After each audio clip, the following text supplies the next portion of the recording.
All right, now we're moving on to part 2 of lesson 6.2. Let's apply an exponential function to a couple of real problems. So first it says here, when a piece of paper is folded in half, the total thickness doubles. Makes sense. Suppose an unfolded piece of paper is 0.1 millimeters thick.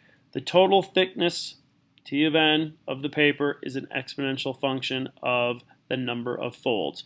Write the exponential function. And we can write this in a variety of ways. We can say f of x, or we can say t of n, or we can say f of n. Really doesn't matter. What we do know is we know that the original thickness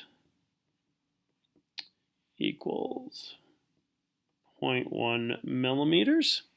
And so if we wanted to write a function for this, we could say f of n or f of x, really doesn't matter, equals that original thickness, 0.1, times, well, let's see, b, constant ratio. What is that constant ratio? It doubles, so the second, so 2, doubles every time you fold it to the x power.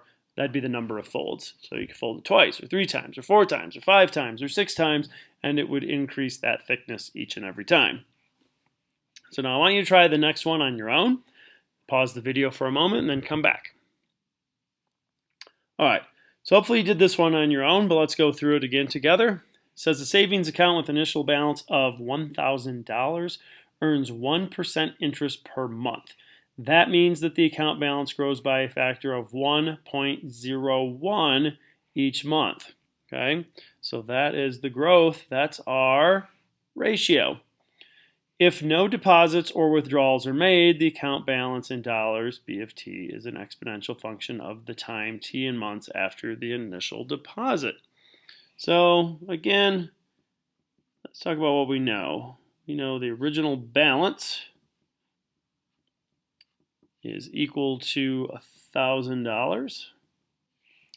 So therefore, if we want to write a function for this, f of n is going to equal our original balance of $1,000 times 1.01. That is the growth factor. Okay, so we're going to factor that in to the x power, and that would be the number of months. Okay, so it could be t, time in months would be, x in this case.